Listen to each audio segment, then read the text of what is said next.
पिया की शरण में जल्दी आ जा, चित धर प्रेम प्यार तू मेरी सूरत सुहागिन।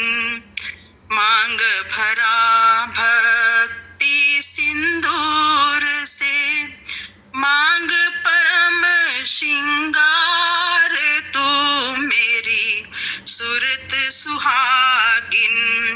क्षमा की चूनर दया की साड़ी पहर के चल दरबार तू मेरी सूरत सुहागिन।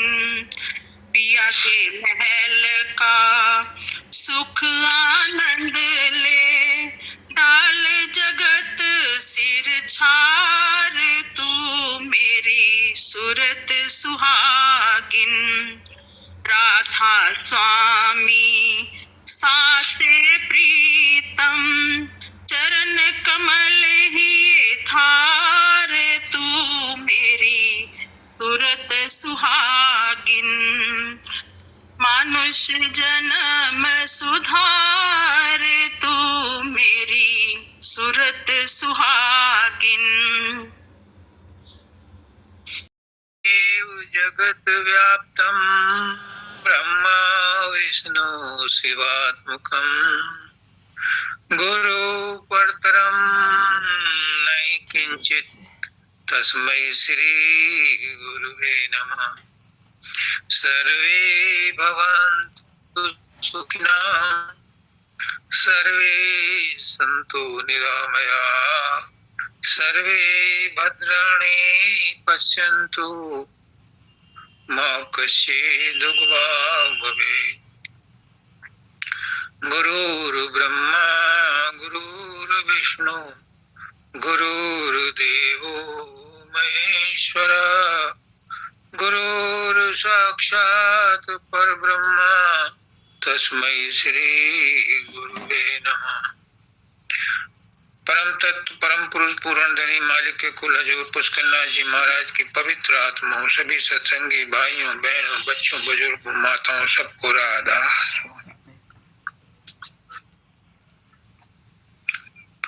आज शिवरात्रि है। मस्त एकदम, बहुत अच्छा है। आपको शिवरात्रि की बहुत बहुत शुभकामनाएं। शिव शंकर भगवान गुरुओं के गुरु महागुरु महेश्वर हैं। गुरु परंपरा महादेव से हुई है, शिव शंकर भगवान से शुरू हुई है।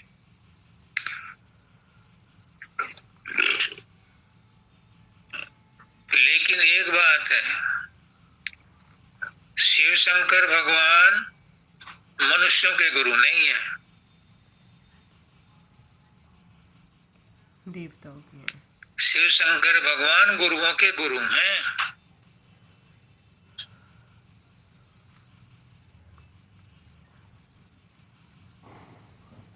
सभी को ज्ञान देते हैं, भोलेनाथ हैं।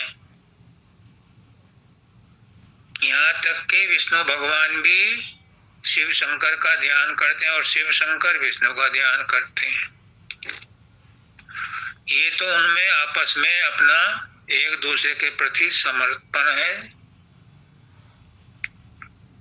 लेकिन इसमें निसंदेह नहीं, क्योंकि महादेव ज्ञान के अवतार हैं, ज्ञान है। छोटू तो बड़ा हो गया, अभी अब मुझे तैयार नहीं करना। माता जी ने कहा, छोटी बना, इसका रेफरेंस इसलिए लाना पड़ा नहीं तो बनाता था जब छोटा तो, क्योंकि शिव शंकर भगवान और फिर फोटो खींचता था इतनी गंदी गंदी। संहार करते हैं। ब्रह्मा जी सृष्टि की रचना करते हैं,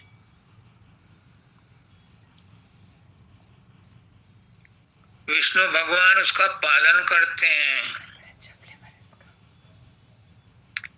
और जिसकी रचना होती है, जिसका पालन होता है, उसका संहार भी असंभावी है।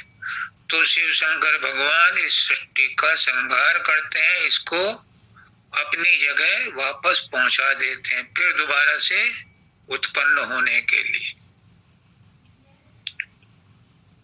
तो जब आत्माएं पहली बार आई, जब बिल्कुल आदि में आई, तो वो निर्लिप्त थी, शुद्ध थी, उन पर कोई मल किसी प्रकार का नहीं था।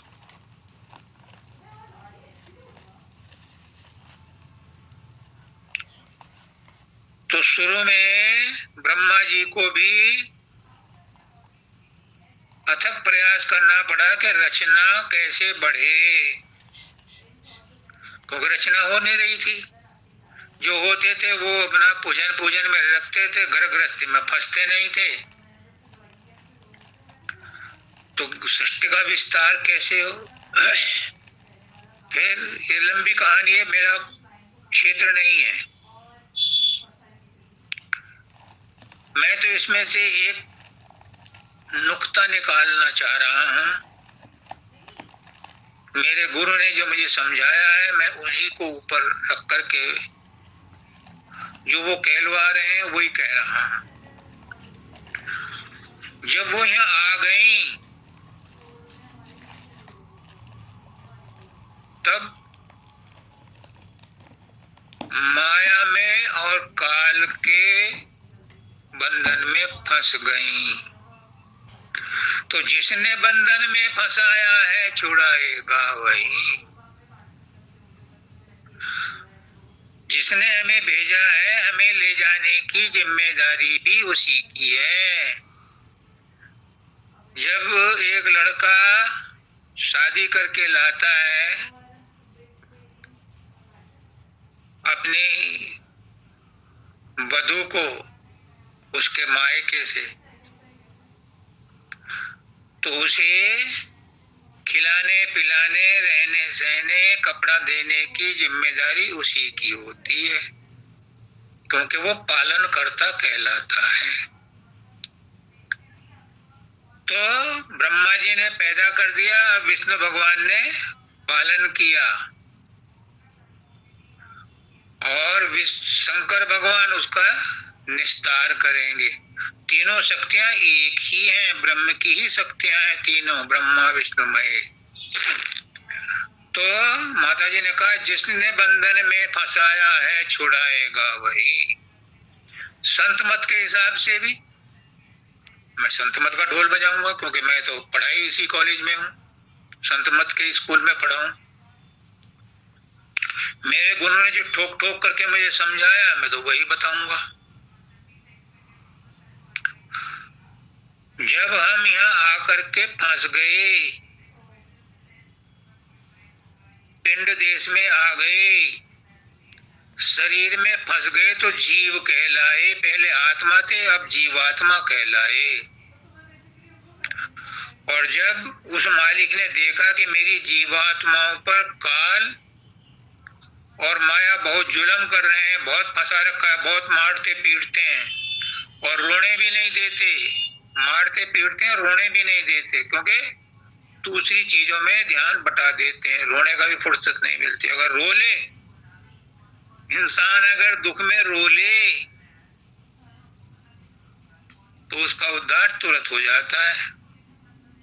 इसलिए काल से रोने भी नहीं देता।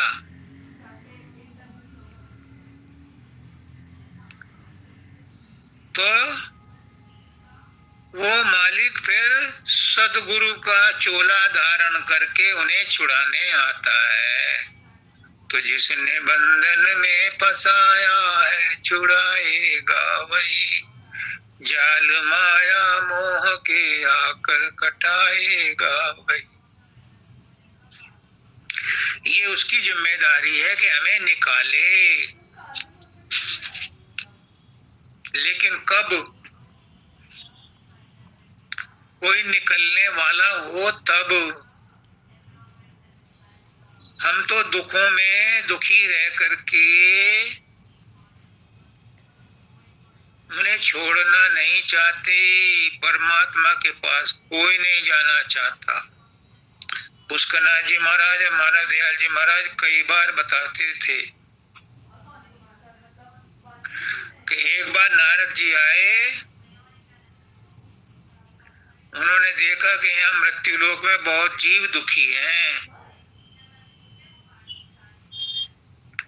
तो उन्होंने विष्णु भगवान से कहा कि आप उनको स्वर्ग में बुला लो, बहुत दिन हो गए उन्हें दुख झेलते हुए। उन्होंने कहा भाई मैं डायरेक्ट नहीं बुला सकता, काल के कार्य क्षेत्र में हस्तक्षेप नहीं कर सकता। अब समझ आया। सत्य पुरुष, सतनाम, सतगुरु भी यही कहता है कि मैं खुद नहीं इंटरफेरेंस कर सकता। सदगुरु जिसको छुड़ा देगा उसको मैं स्वीकार कर लूंगा। इसलिए वो सदगुरु के रूप में आता है छुड़ाने के लिए। तो नारद से कहा, नारद तू जितनों को वैकुंठ ले आएगा मैं उन्हें यहाँ स्थान दे दूंगा। अब नारद जी बड़े खुश हुए कि चलो 2-4 जीवों का उद्धार हो जाएगा, देवताओं में मेरी वक़्त और बढ़ जाएगी। वो आए एक सेठ जी के पास। सेठ जी 80-90 साल के हो गए थे, न दिखता था न स्वस्थ रहते थे, क्योंकि 80-90 साल में तो वैसे ही आदमी जर्जर हो जाता है। उन्होंने कहा सेठ जी अब तो पड़ोते भी हो गए, अब तो दिखता भी नहीं, अब तो रोटी भी हजम नहीं होती, वैकुंठ चलोगे? मैं ले जाने आया हूँ। तो यार नाम तो सुना है, पर एक बात बता, वहां मेरा पैसा ब्याज पे चढ़ेगा? नहीं, स्वर्ग लोक में कोई किसी का उधार पुधार नहीं चलता। अब फिर मैं नहीं जाता। एक टीचर से पूछा, वो भी रिटायर हो चुके थे, आंखें भी नहीं अब काम कर रही थी, लाठी लेकर के अपना कहीं घूम रहे थे। उन्होंने कहा मास्टर जी बहुत बच्चों को पढ़ा लिया, अब तो ट्यूशन वाले भी नहीं आ रहे, स्वर्ग चलोगे? मैं लेने आया हूँ। उसने कहा यार हाँ मैंने नाम तो बहुत सुना स्वर्ग का और पढ़ाया भी है, पर देखा कभी नहीं। तो एक बात बता, मैं तेरे साथ चलूंगा तो सही, क्या वहां बच्चे पढ़ाने को मिलेंगे? अपना वहां कुछ नहीं मिलेगा, फिर मैं नहीं जाता। आखिर में एक सुअर मिला जो गंदी नाली में पड़ा था। उसने कहा यार तुमने अपना जीवन बर्बाद कर दिया और कितने लाखों जन्म बर्बाद कर दिए, शर्म आनी चाहिए तुझे, चल तुझे स्वर्ग ले चलता हूँ बिना झंझट के। मनुष्य योनि की भी जरूरत नहीं है तुझे, मुझे स्पेशल पावर मिली हुई है, मैं तुझे सीधा ले चलता हूँ। उसने कहा चलो। रास्ते में जाते जाते पूछा क्या वहां बिष्ठा खाने को मिलेगी? अब नहीं, वहां पर ऐसा कुछ नहीं होता स्वर्ग लोक में। ना फिर मैं नहीं जाता। कोई नहीं गया, खाली हाथ लौट गए। तो इस टॉर्मेंटेड सृष्टि में, इस दुख में सृष्टि में कोई भी आदमी परमात्मा के पास सतलोक में जाने के लिए तैयार नहीं है।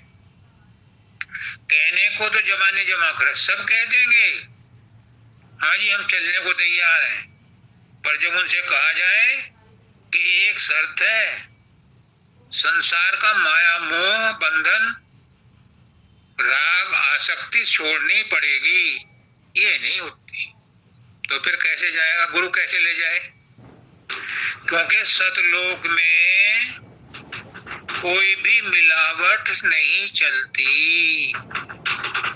सतलोक में तो सतलोक जैसा ही होकर के जाना पड़ता है, और सतलोक में सारी आत्माएं विशुद्ध हैं, राग मुक्त हैं, विषय मुक्त हैं, ईर्षा द्वेष से मुक्त हैं, काम क्रोध लोभ मोह अहंकार से मुक्त हैं। वहां पर विदेशी आत्मा नहीं जा सकती जब तक कि वो पूरी तरह साफ ना हो जाए, शुद्ध ना हो जाए। और उसके लिए गुरु जो साधन बताता है वो करना पड़ता है, तब वो वहां पहुंचती है। प्रेम बहुत अच्छा शब्द है, लेकिन प्रेम बाजार में नहीं मिलता।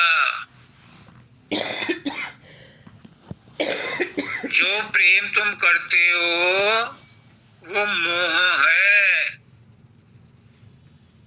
प्रेम तो परमात्मा ही कर सकता है, गुरु ही कर सकता है, क्योंकि वो निर्मोही है, वो निरासक्त है, निस्वार्थ है, वही प्रेम कर सकता है। वो कामना रहित है, वही प्रेम कर सकता है। जिसके अंदर प्रेम, जिसके अंदर कामनाएं, आशाएं, वासनाएं हैं, वो प्रेम भी नहीं कर सकता। वो मोह तो कर सकता है, प्रेम नहीं कर सकता। और बिना प्रेम रीझे नहीं, तुलसी नंद किशोर। जब गुरु अपना प्रेम हमें देता है, जो राजेश बोल रहा है ये गुरु का प्रेम बोल रहा है। गुरु ने राजेश को छांट लिया और उससे कहलवा रहा है अपना मिशन चलाने के लिए। तो गुरु जो चाहे वो करा ले, लेकिन उससे कराए जो समर्पण करे। अगर कोई कहे, लकड़ी ये कहे मुझे मत काटो, मुझे मत छीलो, मुझ में कीले मत ठोको, तो उस लकड़ी से फर्नीचर नहीं बनेगा, वो फायरवुड बन के रह जाएगी, यानी जलाने के ही काम आएगी। पत्थर कहे कि मुझे मत तराशो, मुझ पर छेनी हथौड़ा मत चलाओ, तो उसमें से मूर्ति नहीं निकलेगी। फिर तो वो सड़क बनाने के लिए ही इस्तेमाल किया जाएगा। इसलिए अगर कोई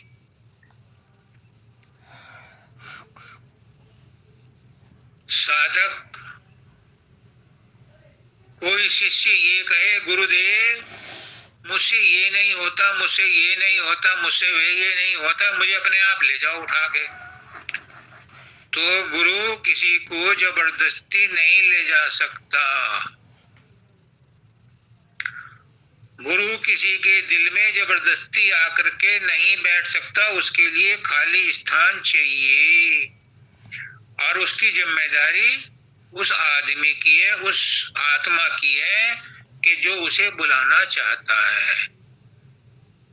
प्रेम से बुलाओ, वो आएंगे। आप गुरु के आदेश का पालन करो, चाहे उसने कुछ भी कहा है। बाबा शब्दानंद जी कहते थे कि गुरु की बात पर जान लड़ा दो, तो गुरु अपनी जान पे खेल के भी तुम्हारी रक्षा करेगा और तुम्हें सतलोक ले जाएगा। ये उसकी जिम्मेदारी है, वो आया ही इसलिए है। जब गुरु देखता है कि मेरी कोई बात ही नहीं सुनता, तो वो भी मत्था पीट करके रह जाता है। जो दो चार उसकी सुनते हैं, बस वही उसके साथ जा पाते हैं, वरना वो तो अपनी नाव लेके आया, जितने भी बैठ जाएंगे उन सबको ले जाएगा। नानक नाम जहाज है, चढ़े सो उतरे पार, पर सबको उसके जहाज में चढ़ते हुए मरोड़ आती है, संकोच होता है।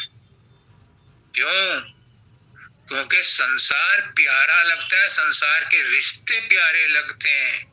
संसार में धन दौलत, सगे संबंधी, प्यारे लगते हैं, इनसे कुछ पाने की उम्मीद है, तो फिर परमात्मा नहीं मिलता। अब तक देख लिया, इतनी उम्र बीत गई, क्या किसी के साथ कुछ गया? सब खाली हाथ आते हैं, खाली हाथ ही जाते हैं। जो विषय वासनाओं में, तृष्णाओं में, इच्छाओं में फंसे रहते हैं, वही 84 में चक्कर खाते हैं।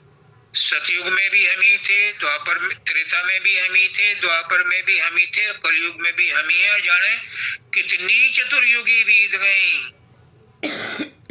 इस संसार से मोह नष्ट नहीं हुआ, इसलिए हमारा यहाँ से जाने का क्लियरेंस नहीं मिला। अगर हम तय कर लें कि एनफ इज एनफ, बहुत हो गया, अब कुछ अपने लिए करें, बहुत उम्र बीत गई, परिवार के लिए, संसार के लिए दुख झेलते हुए कुछ अपने लिए करें, अब समय आ गया है, उसी दिन से वैराग हो जाएगा, प्रभु से प्रेम हो जाएगा, गुरु से प्रेम हो जाएगा। गुरु की एक बात मान लो, कोई सी एक मान लो। पुष्करनाथ जी कहते हैं, कोई सी एक बात मान लो गुरु की, उसी से तुम्हारे अंदर गुरु से प्रेम हो जाएगा, तुम्हारे अंदर परिवर्तन आना शुरू हो जाएगा। लेकिन होल हार्टेडली माननी है, हाफ हार्टेडली नहीं माननी, क्योंकि हाफ हार्टेडली कुछ नहीं बना सकती। वो कहते हैं कि 100% विश्वास, प्रेम, प्रतीति, लगाव, समर्पण होगा 100%, तो गुरु यहाँ भी, रास्ते में भी और सतलोक में भी अपने साथ ही ले जाएगा, अपनी छत्र छाया में रखेगा, अपने सुरक्षा कवच में रखेगा। लेकिन जब हम गुरु की बात को अनसुना कर देते हैं, उस पर ध्यान नहीं देते, या पूरी तरह से उसकी बात नहीं मानते, आधी अधूरी मानते हैं, तो वो संसार हमें खींच लेता है, अपनी गुरुत्वाकर्षण शक्ति से ऊपर नहीं उठने देता।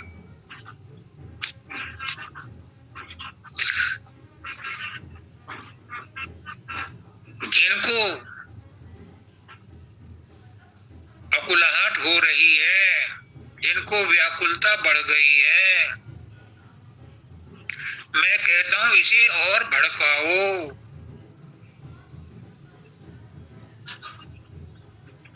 जब ये व्याकुलता बढ़ जाएगी तो यही दवा का काम करेगी, यही परमात्मा को आपकी तरफ खींच के लाएगी। जब तक अकुलाहट नहीं है, जब तक विरह नहीं है, तब तक जो होना चाहिए वो नहीं हो पाएगा, नहीं होगा, नहीं हुआ, ना होने की उम्मीद है। अभी समय है, अभी शरीर में जान है,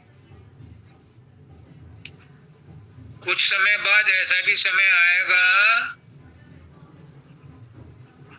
कि कुछ करने योग्य नहीं रहोगे, यू टर्न लेने की जगह नहीं मिलेगी, तब पछताओगे कि मनुष्य जीवन अमूल्य मिला था घर जाने के लिए, और रह गए यहीं संसार की तृष्णाओं में, इच्छाओं में, आशाओं में फंसकर। एक बूंद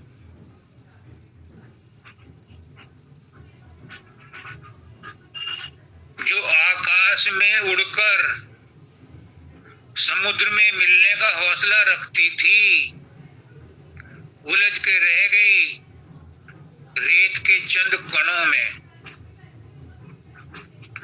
और ये उसकी मजबूरी नहीं थी, ये उसकी चॉइस है। उसने खुद ये रास्ता चुना है। गुरु ने तो आके उसे समझाया था, गुरु ने तो आकर के उसे बताया था, चिताया था, लेकिन उसके बाद भी उसने गुरु की बात को इग्नोर कर दिया। तो फिर 84 का जो रास्ता है वो खुला मिला। और गुरु क्या कहता है? ध्यान कर, सुमरन भजन कर, मन में उसकी आस रख। मैं अपने आप से पूछता हूं, तुझे 42 साल क्यों हो गए? 3 महा परम संत, परम पुरुष, पूर्ण धनी 3 सदगुरु मिले, क्यों इतनी देर लग गई? क्योंकि उनकी बात पूरी तरह से नहीं मानी। बहुत मानी पर 100% नहीं मानी। अब उस कमी को पूरा वही करा रहे हैं। कैसे? ध्यान कर, सुमरन भजन कर, उसकी मन में आस रख, होके प्रगट भीतर और बाहर चिताएगा वही। बाहर में भी वही प्रकट होके चिताएगा, क्योंकि रब मेरा सतगुरु बन के आया, मैनू वेख लेण दे। मेरा रब जो है सदगुरु के रूप में आया, तो बाहर में वही चिता रहा है। और बाहर वाला कहता है कि अब तू मुझसे प्रेम करने में सफल हो गया, अब अपने अंदर में प्रेम कर। बाबा सावन सिंह जी कहते हैं वहां पगड़ी वाला गुरु नहीं मिलेगा, वहां शब्द गुरु मिलेगा अंदर में। वो तुम्हें सतलोक ले जाएगा, वो सचखंड ले जाएगा। लेकिन पगड़ी वाले को और दाढ़ी वाले को पहले अपना बनाना पड़ेगा, नहीं तो अगला फाटक ही नहीं खुलेगा। मालिक कहता है कि जो सतगुरु का परवाना लेके आएगा उसके लिए फाटक खुलेगा। तो पहले बाहर वाले गुरु से प्रेम करो, अपना अहंकार मिटाओ। जो स्थूल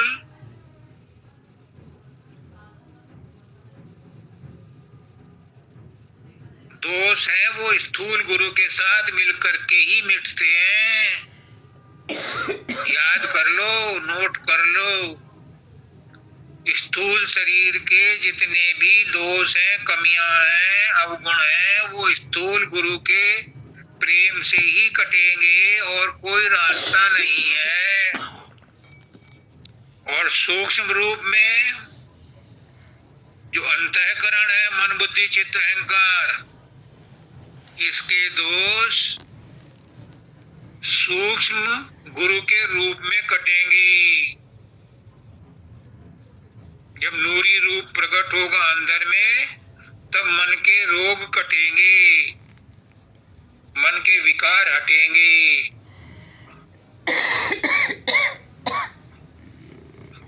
और जब शब्द प्रकट होगा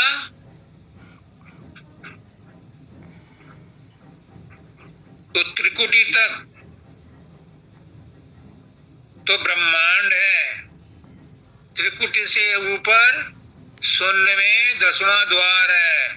वहां पर तुम्हारे सारे पाप कट जाएंगे, सारे पाप नष्ट हो जाएंगे।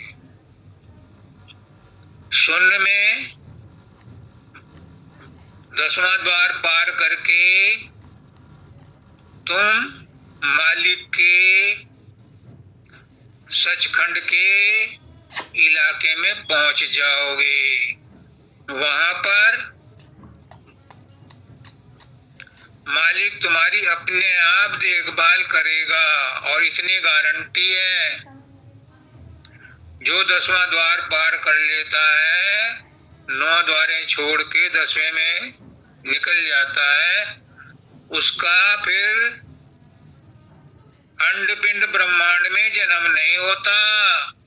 भले ही उसे सतलोक में जगह ना मिली हो, लेकिन वो अंडपिंड ब्रह्मांड में नहीं लौट के आता, वो वहीं रुकता है। और जो भी कोई संत सदगुरु आता है ऊपर से, तो उसको उसकी कमी को पूरा कराता है, कमाई करा के उसे फिर अपने साथ सतलोक ले जाता है। इतना ही कर लो, इस मनुष्य जन्म को सफल कर लो। गुरु बार बार कहता है, गुरु का क्या स्वार्थ है? गुरु का एक ही स्वार्थ है कि वो मैक्सिमम लोगों को चाहता है कि मेरे जैसे हो जाएं, लेकिन सब उसकी बात को टाल देते हैं। गुरु रात दिन कोशिश करता है, हर तरह के हथकंडे अपनाता है, लेकिन काल और माया भी अपना खेल खेलते हैं और सत्संगी को विचलित करते रहते हैं। फिर ऐसे में क्या किया जाए? ऐसे में रो करके पुकारो। रोने से जल्दी व्याकुलता बढ़ती है, और ये व्याकुलता ही उन काल कर्म को शिथिल करती है।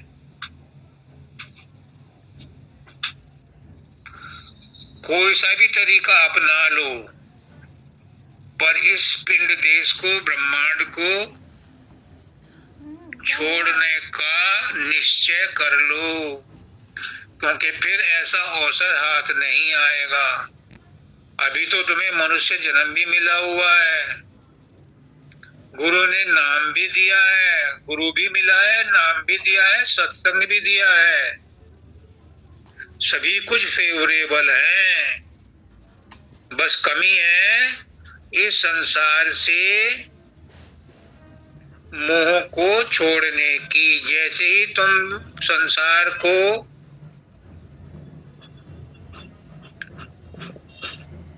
विष समझ करके छोड़ोगे,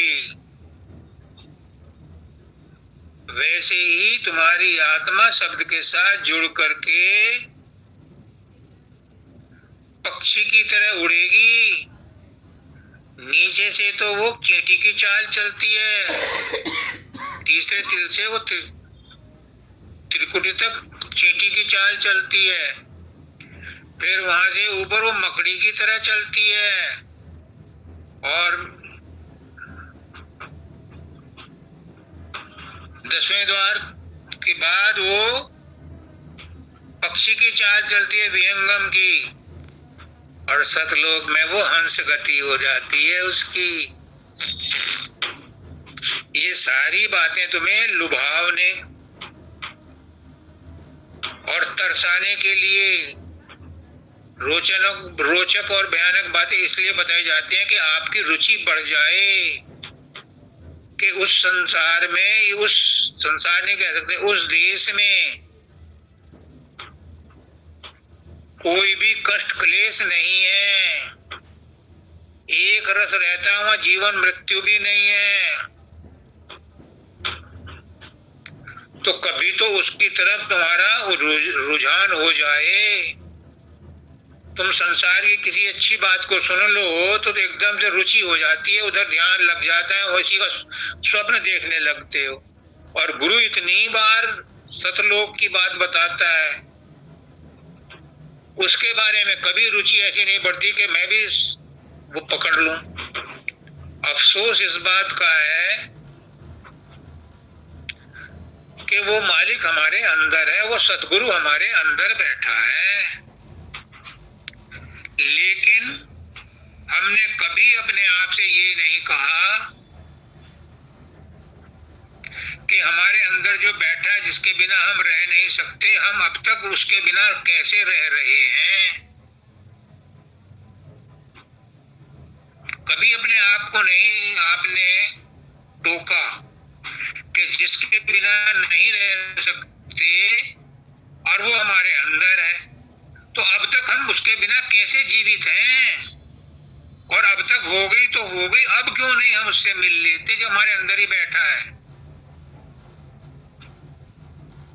दिल के आईने में है तस्वीरें यार, जब जरा गर्दन झुकाई देख ली, क्यों नहीं कर लेते? कौन सी रुकावट है? बस एक ही रुकावट है कि संसार की चीजें अच्छी लगती हैं, इनमें रस आता है, इनमें भोग भोगने को जी करता है, इनसे कुछ उम्मीद है, इनसे कुछ आशा है। बस वो परमात्मा की चाह खत्म हो जाती है इसी बात से। तन में तेरे, मन में तेरे, तेरे सांसों सांस है, रह के अपना रूप भी तुझको दिखा। वो तड़प रहा है बाहर आने के लिए, आपको अपना रूप दिखाने के लिए तड़प रहा है, वो घंटे बजा रहा है अंदर में, वो धुन बजा रहा है, धुनात्मक धुन हो रही है, अनहद धुन हो रही है और बिना बाजे के हो रही है, लेकिन कोई उसे पकड़ता नहीं। सबको संसार के भोगों में रुचि है, विषयों में रुचि है, वासनाओं में रुचि है, धन दौलत में, मकान में रुचि है। तो वो कैसे हाथ आए, कैसे मिले? उसके लिए तो त्याग करना पड़ता है। त्याग किसका? संसार का नहीं, रिश्तेदारों का नहीं, सिर्फ आसक्ति का, सिर्फ मोह का। कोई गुरु नहीं कहता कि अपनी फैमिली छोड़ दो ना, जंगल में जाओ, कोई गुरु नहीं कहता। हमारे सारे गुरु गृहस्थी थे, हैं और रहेंगे, चाहे वो आगरा वाले थे, चाहे वो ब्यास वाले थे, चाहे वो तरन तारन वाले थे, कोई भी था, सब गृहस्थी थे, गृहस्थ में ही रहे और गृहस्थ में ही उन्होंने परमात्मा को पाया। परमात्मा को पाना मुश्किल काम नहीं है, बस संसार के भोगों में विरक्ति चाहिए।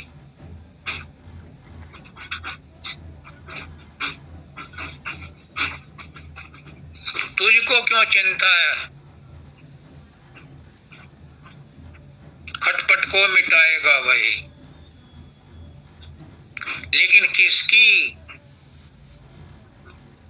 उसकी जिसके अंदर उस तक पहुंचने की खटपट है, उसकी खटपट को मिटाएगा। जिसके अंदर खटपट नहीं है उसे नहीं पता, उसे नहीं पकड़ता।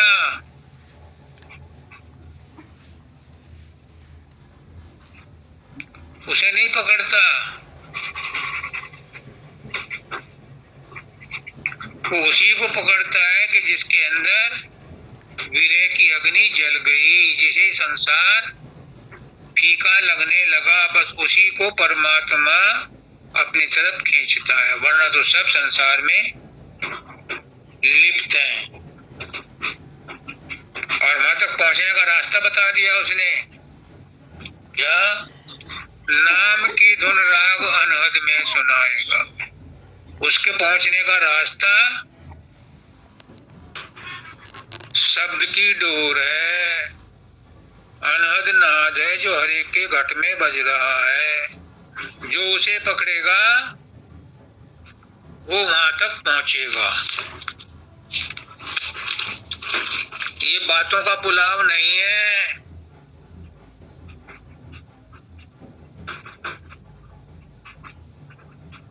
इसमें संसार की आसक्ति छोड़नी पड़ती है, जो बहुत मुश्किल है।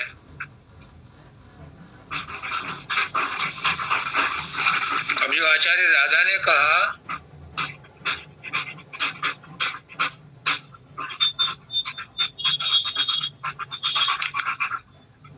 मानुष जन्म सुधार तू मेरी सूरत सुहागन,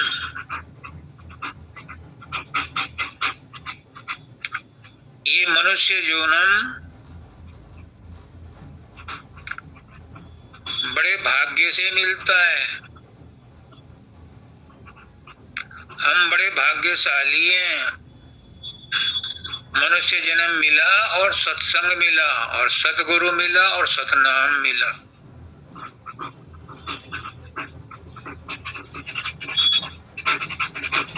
अब सिर्फ एक ही काम बाकी है।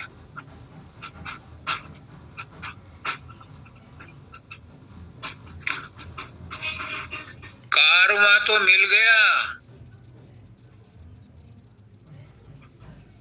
लेकिन अब ये कारवां चल पड़े,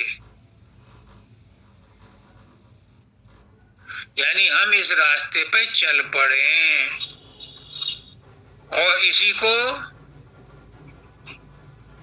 चलाने के लिए, इस पर चलाने के लिए सद्गुरु रात दिन मेहनत करता है कि कोई तो चले, उसकी देखा देखी और भी आएंगे।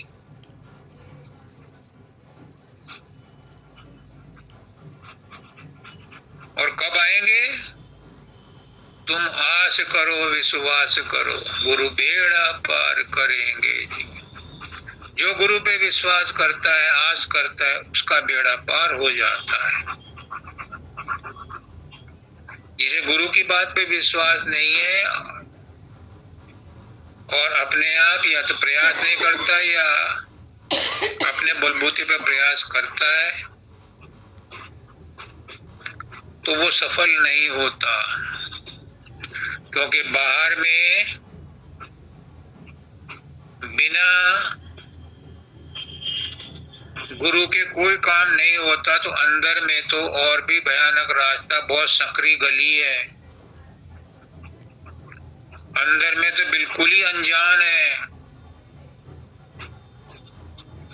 वहां बिना गुरु की मदद के कैसे चलोगे? इसकी तरकीब गुरु ही बताता है।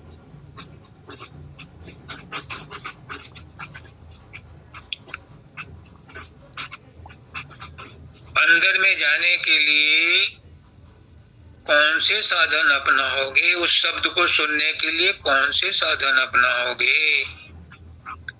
ये संसार के जो इंद्रियां हैं,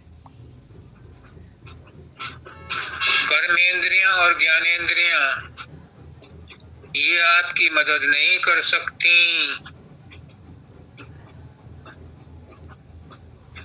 क्योंकि ये तो जड़ हैं, ये तो पिंड देश की प्रोडक्ट हैं। ये ब्रह्मांड की प्रोडक्ट हैं। ये सतलोक की प्रोडक्ट नहीं है, तो इसलिए सतलोक जाने का माध्यम नहीं बन सकती। जो शब्द आया है अनामी धाम से, उसको पकड़ने के लिए सदगुरु अपना शब्द देता है, अपना प्रेम देता है, आपका गठजोड़ा उस प्रेम के साथ, उस शब्द के साथ कर देता है। तभी हमारी सूरत उस शब्द के साथ जुड़ती है, और जब उसे जुड़ जाती है तभी सुहागन होती है। अभी तो वो मन के साथ यारी कर रखी है उसने। तू तो थी सतपुरुष की अंशी, गोद ले जाया शर्म न आई। हमारी सूरत राजवंश की है, राधा स्वामी वंश की है, सतलोक वंशी है। और यारी किससे कर रखी है? ब्रह्मांड के मन से, चूड़े चमारों से। ईश्वर अंश जीव अविनाशी। तुलसीदास जी भी कहते हैं कि हम अविनाशी जीव हैं और ईश्वर के अविनाशी जीव हैं, लेकिन यहाँ आकर के काल माया में फंस गए, मन के साथ यारी कर बैठे।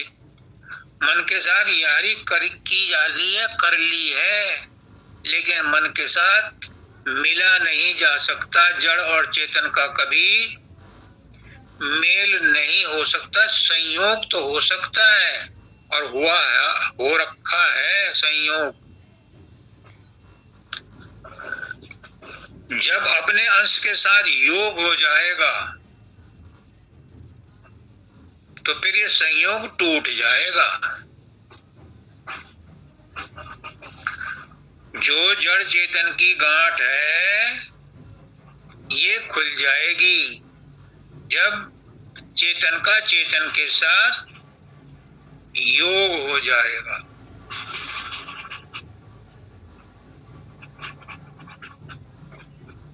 जब चेतन का चेतन के साथ योग हो जाएगा तो जो संयोग बना है जड़ और चेतन का ये टूट जाएगा। क्योंकि एक ही तरह के जीव एक साथ रहते हैं। Feathers, birds of the feather flocks together.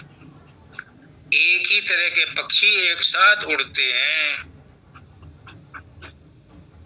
एक ही तरह के जानवर एक साथ रहते हैं। तो आत्मा का भी जो ग्रुप है वो परमात्मा है, क्योंकि परमात्मा की ही अंश है सब आत्माएं। एक बात बीच में और समझ लो,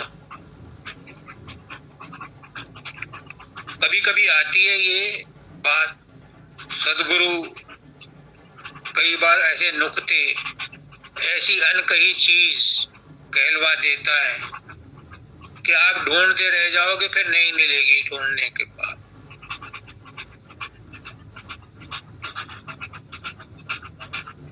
जब सब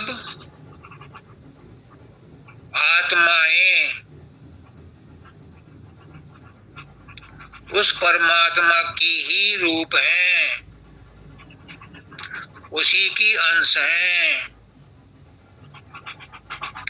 कोई दूसरी आत्मा गैर नहीं है, किसी की भी नहीं है, तो फिर एक का दुख दूसरे को क्यों नहीं होता? या एक को मोक्ष मिलने पर सारी आत्माओं को मोक्ष क्यों नहीं मिल जाता जब सभी एक हैं?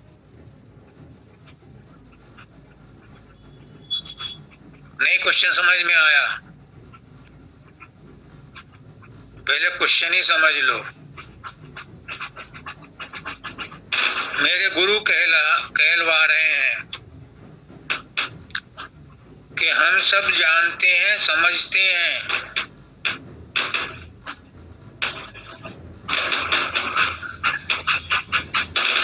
कि सब आत्माएं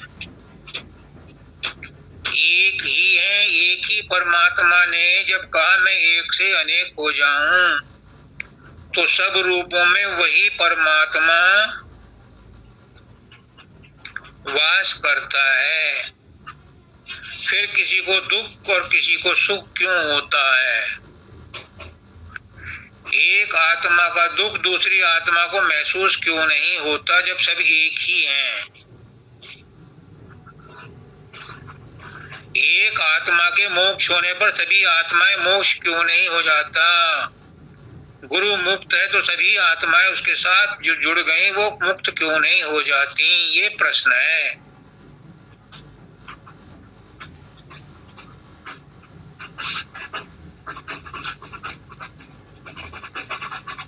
अब इसका आंसर सुन लो, अगर प्रश्न समझ में आ गया तो।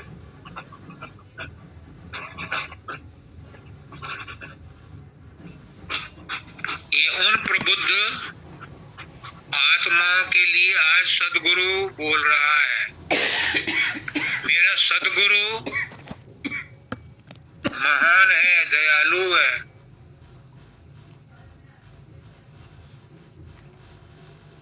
सर्वज्ञ है, सर्वसमर्थ है।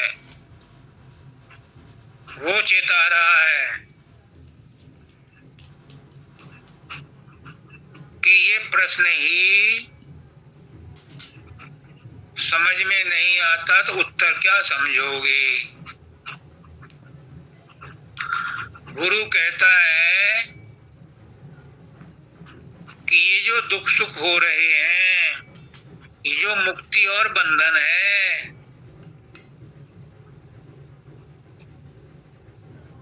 ये जो दुख सुख इंडिविजुअल आत्मा को, इंडिविजुअल जीवात्मा को हो रहे हैं, ये जो मुक्ति और बंधन का लफड़ा पड़ा हुआ है,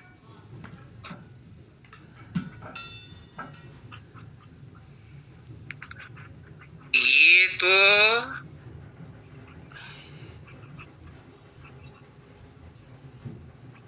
इस शरीर की मन की उपाधि है।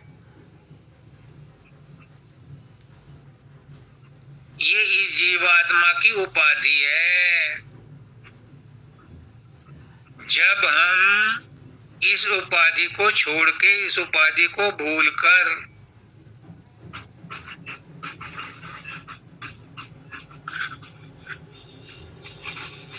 जिसने उपाधि धारण कर रखी है वो उस उपाधि को छोड़कर अपने मूल स्रोत में जुड़ जाएगा,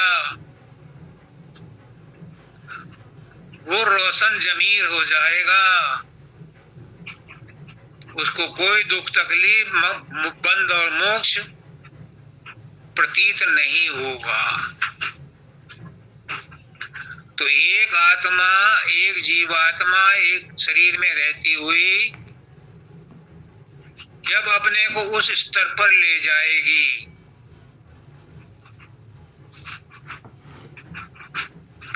तो वो सबको अपने जैसा समझेगी। उसके लिए बंध और मुक्ति नहीं है, उसके लिए दुख तकलीफ नहीं है। लेकिन जो आत्माएं बद्ध हैं या दुख तकलीफ उठा रही हैं, वो कहती हैं कि औरों के साथ हमें भी मुक्त कर दो, तो उनके लिए आदेश है, गुरु कहता है कि अपनी उपाधि छोड़ो, अपना शरीर पना छोड़ो, अपना मन पना छोड़ो, अपना स्थूल पना छोड़ो, अपना सूक्ष्म पना छोड़ो, अपना कारण पना छोड़ो और अपने निज स्वभाव का स्मरण करो। हमारा निज स्वभाव और परमात्मा का निज स्वभाव, गुरु का निज स्वभाव एक ही है। तो फिर तुम उसके साथ एक तादात्म्य हो जाओगे, एकात्मता आ जाएगी। फिर कोई दुख तकलीफ और बंध मोक्ष का सवाल ही पैदा नहीं होता। एक बहुत बड़ी गुत्थी सुलझा दी मेरे सदगुरु ने आज राजेश की। औरों की नहीं मैं पता, तो मुझे पता नहीं है, लेकिन एक बहुत बड़ी गुत्थी थी, उलझन थी, वो आज दूर कर दी। क्यों?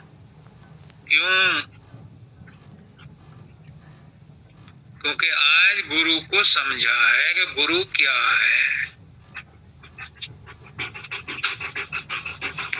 गुरु कहता है कि तुम गुरु को नहीं समझ सकते क्योंकि तुम समझते हो मन बुद्धि से, और गुरु मन बुद्धि का सब्जेक्ट नहीं है। दादा दयाल कहते हैं गुरु निकला है, गुरु शब्द निकला है, गुरु शब्द निकला है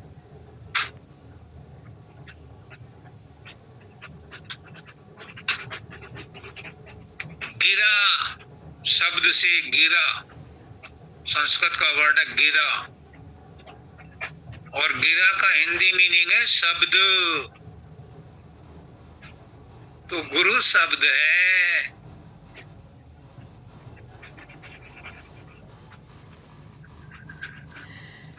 और विवेकानंद क्या कहते हैं? वो कहते हैं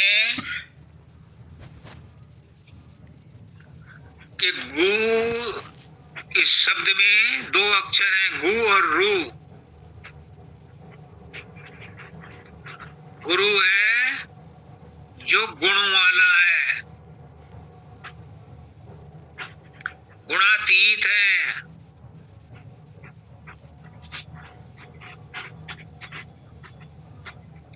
और रू का मतलब है जो रूप रहित है, गुणातीत है और रूप रहित है, वो गुरु है। और गुरु कर ले आप समान,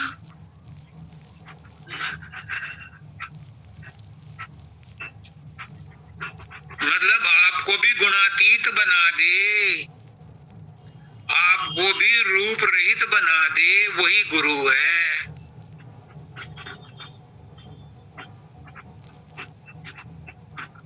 अगर ये बात समझ में आ गई तो मैं आपको नमन करता हूं, मेरे गुरु की मेहनत सफल हो गई। नहीं आई तो फिर पूछ लेना, अगर किसी को जिज्ञासा हो।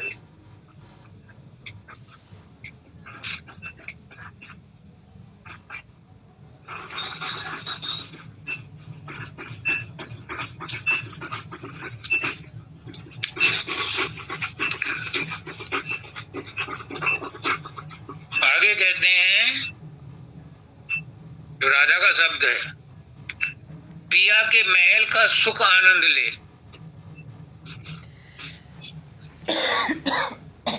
अभी हम किसके महल में रह रहे हैं? अभी काल माया के महल में रह रहे हैं। ये शरीर है, ये काल और माया का रचा हुआ है और मन इसका मालिक है। तो हम उसके महल में रह रहे हैं।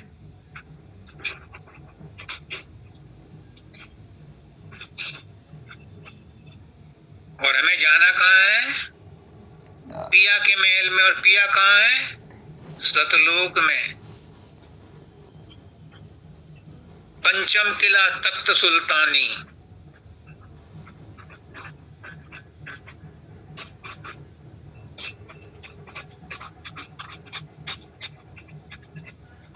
वहां रहता है हमारा पिया, और बड़ी शान वाला है। उसके पास वही जा सकता है जिसमें संसार की कोई कामना बाकी ना हो, जिसकी चुनर में कोई मैल ना हो, कोई दाग ना हो।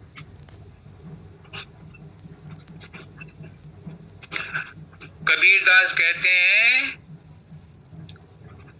कि मैं तो पहले से ही दुल्हन हूं, मेरा ब्याह तो राम से हो गया, मेरी चोली में कोई दाग ना लगे, मैं हर समय देखती रहती हूं। तो पिया के महल में वो ही जाएगा जिसकी चुनर में, जिसकी चोली में कोई दाग ना हो, और हो तो उसे पहले गुरु से धुलवा लो। धोबिया प्रगटा जग में सजनी लीजो चुनर धुलाए, और जन्म जन्म की मैली चुनरिया देखत जिया घबराए। सबकी चुनर मैली है, लेकिन गुरु तैयार बैठा है कि कैसी गंदी से गंदी भी चुनर होगी तो धोएगा, क्योंकि उसकी ड्यूटी है। उसे काम मिला है गुरु के पास कुछ भेजने के लिए, कुछ आत्माएं भेजने के लिए उसे काम मिला है। इसीलिए मेहनत करता है कि हम लोगों के ऊपर उसे, हम आत्माओं के ऊपर उसे तरस आया है, इसलिए वो स्वयं चल के आया है।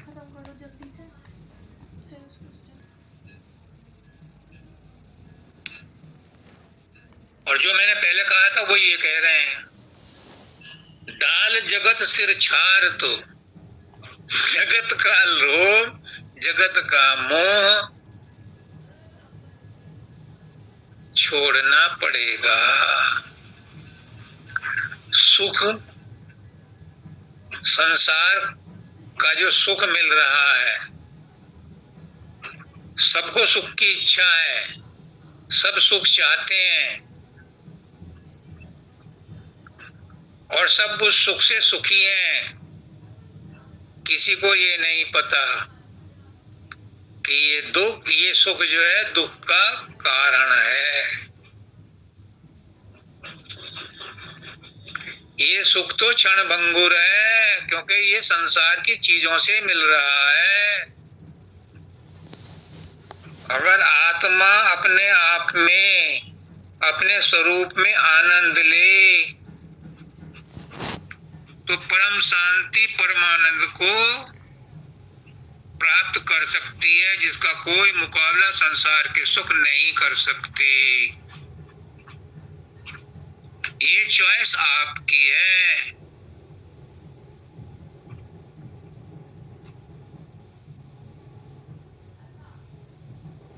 एक संत है, वो कहते हैं कि जिस परमात्मा से तुम सुख चाहते हो,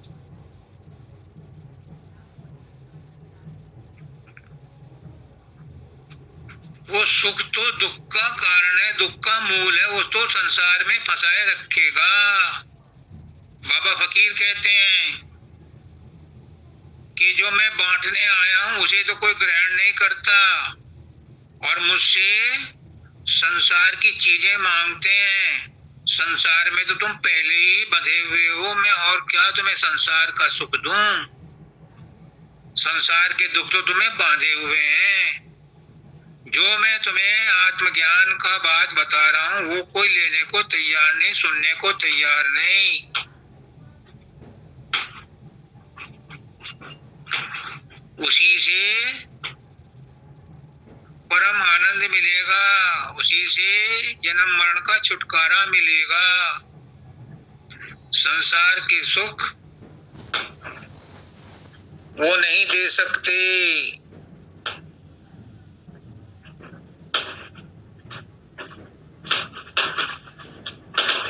कुछ भक्त ऐसे हैं, हजूर महाराज कहते हैं, कुछ भक्त ऐसे हैं कि जो अपने लिए मुसीबतें मांगते हैं।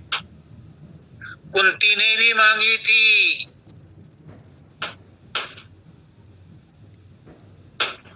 कुंती ने कहा था जब महाभारत का युद्ध खत्म हो गया, राजबाज हो गया, ताज तिलक हो गया, सब कुछ हो गया, तो कुंती ने कहा कृष्ण हमें परेशानी दे, हमें दुख दे, हमें मुसीबत दे। तो भीम ने पूछा माँ अभी पेट नहीं भरा, इतने दुख झेल लिए, पेट नहीं भरा, जो अब भी दुख मांग रही है। उसने कहा कि जब दुख होंगे तभी कृष्ण होंगे।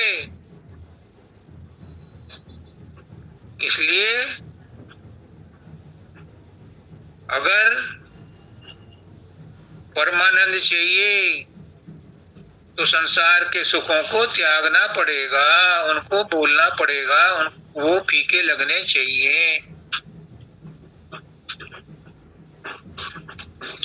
राधा स्वामी साचे प्रीतम, चरण कमल ये धार दो।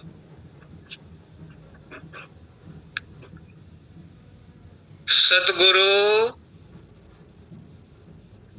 और राधा स्वामी दयाल एक ही हैं, और वही सच्चे प्रीतम हैं, वही सच्चे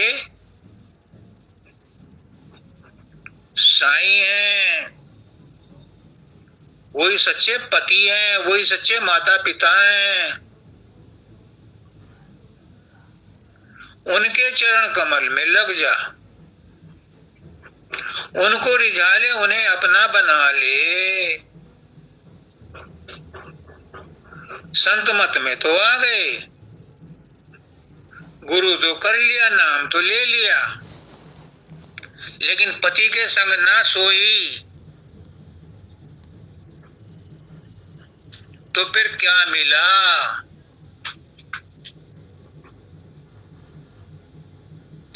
इसलिए सतगुरु कहता है क्या, चरण कमल ये धार दो। जब तू उनके चरण कमलों को अपने हृदय में धारण करेगी तो क्या होगा?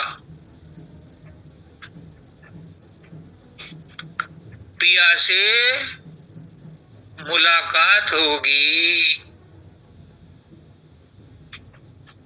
फिर क्या कहेगी? नैनन भीतर आव तो नैन ढाब तो लूं, और ना मैं देखूं औरन को ना तो ही देखण दूं। फिर उसके अंदर ऐसा लगा हो जाता है कि ना मैं किसी और को देखूं और ना तुझे किसी और को देखने दूं। और ये तभी होता है जब उसके प्रति प्रेम हो, जब उसके प्रति लगाव हो। अगर लगाव नहीं है तो कितना ही राधा स्वामी नाम जपते रहो, कितना ही 5 नाम जपते रहो, अगर प्रेम नहीं है तो पिया मिलन भी नहीं है। पुष्करनाथ जी कहते हैं कि प्रेम ही परमात्मा है और परमात्मा ही प्रेम है। प्रेम तो इस संसार में केवल एक ही तत्व है जो प्रेम कर सकता है, और वो है गुरु। क्योंकि गुरु में कोई वासना नहीं है, कोई कामना नहीं है। हम जो प्रेम प्रेम का ढोंग बरसते हैं, हमारे अंदर कामनाएं भी हैं, वासनाएं भी हैं, हम प्रेम नहीं कर सकते। हमारा प्रेम मोह है, प्यार है। सच्चा प्रेम तो वही कर सकता है जिसके अंदर कोई कामना ना हो, और वो सद्गुरु ही है। ये शब्द जो है सबके अंदर है, ये परमात्मा सबके अंदर है और शब्द धुन के रूप में ही है, लेकिन इसका प्राकट्य पूर्ण रूप से, सुंदर रूप से गुरु के अंदर है। और जो गुरु से प्यार कर लेता है, गुरु को छू लेता है, टच कर लेता है,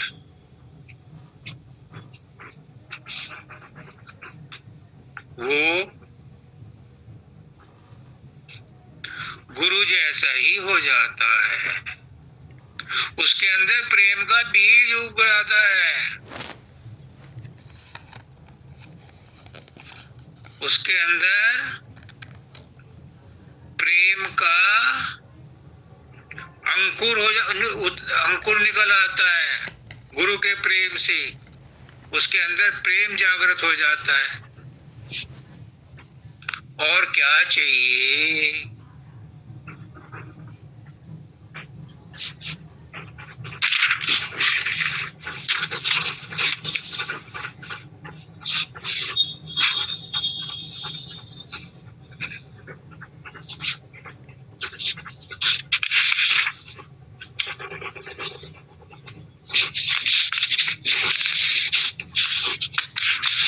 इस मनुष्य जन्म को हल्के में मत लो। कुछ आए हो इस संसार में मनुष्य योनि में तो कुछ कर चलो। मित्र तेरा कोई नहीं इन संज्ञान में जिनके ऊपर तुम इतना अभिमान करते हो, इतना भरोसा करते हो। एक मुझे वीडियो क्लिप भेजी, बड़ी अच्छी लगी। देखो, अहंकार को मिटाने का सबसे अच्छा तरीका बताया हनुमान जी ने। हनुमान जी कहते हैं, प्रभु आपने मुझे संजीवनी लेने नहीं भेजा था। तो कहने लगे, और फिर किस लिए भेजा था? मेरा अहंकार तोड़ने के लिए भेजा था आपने मुझे। राजेश भी यही कहता है कि प्रभु आपने सत्संग का सिलसिला राजेश का अभिमान तोड़ने के लिए शुरू करवाया है। राजेश समझता था कि राजेश ही तुम्हें बहुत प्यार करता है, लेकिन मैंने ये सत्संग करते हुए पता चला कि राजेश से ज्यादा प्यार करने वाले तो और बहुत हैं। हनुमान जी कहते हैं, प्रभु आपने मुझे संजीवनी लेने नहीं भेजा था, आपने तो मेरा अहंकार तोड़ने के लिए भेजा था कि मैं समझता था मैं ही सबसे बड़ा भक्त हूं आपका, लेकिन आपसे बहुत बड़े भक्त भी हैं। तो रामचंद्र जी बोले, हैं कौन है? अब भरत हैं। जब भरत जी ने मुझे बाण मारा तो मैं मूर्छित होके गिर पड़ा,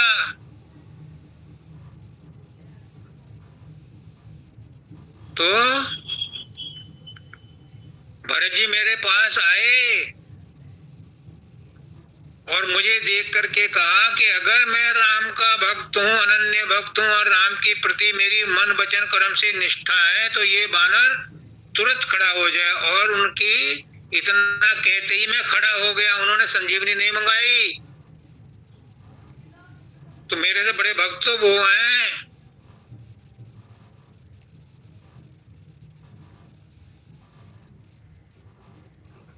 जिनके नाम लेते ही जिन्होंने आपका नाम लिया और मेरी पीड़ा चली गई, तो मैं तो अपने आप को बड़ा भक्त समझ रहा था। और दूसरी बात, जब मैं गिरा पृथ्वी पर बाण लगने के बाद, तो वो पर्वत नहीं गिरा जो मैं खींच के ला रहा था। क्यों? क्योंकि उसे तो आपने उठा रखा था। मैं सोच रहा था मैंने उठा रखा पर्वत को, अगर मैंने उठा रखा था, मैं गिरा था तो पर्वत भी गिर जाना चाहिए था, लेकिन वो नहीं गिरा क्योंकि वो आपने उठा रखा। मेरा भ्रम दूसरा तोड़ा आपने। हम सोचते हैं परिवार हम चला रहे हैं, हम सोचते हैं कि नौकरी हम कर रहे हैं, उसी से गुजारा चल रहा है। हम सोचते हैं कि हमारे रहते हैं तभी काम चलेगा, हम नहीं होंगे तो नहीं काम चलेगा। ये भ्रम तोड़ दिया आपने। हे प्रभु, आपकी बड़ी कृपा है। मैं भी कह रहा, हे मालिक, हे गुरुदेव, आपकी बड़ी कृपा है, आपने राजेश का भ्रम तोड़ दिया। ऐसे ऐसे श्रद्धालु, ऐसे ऐसे गुरु इस सत्संग में दे रखे हैं आपने कि हर समय मेरे ऊपर कृपा हो रही है। इसलिए मेरे सत्संगी भाइयों बहनों, माताओं, बच्चों, बुजुर्गों, मेरी प्रिय आत्माओं, मेरे गुरु की प्रिय आत्माओं, आप सबके लिए मेरे मन से, हृदय से, आत्मा से यही उद्गार उठते हैं कि आपका कल्याण हो और इसी मनुष्य योनि में आप अपने लक्ष्य को पहुंच लें, लक्ष्य को प्राप्त कर लें। आप सबको राधा स्वामी।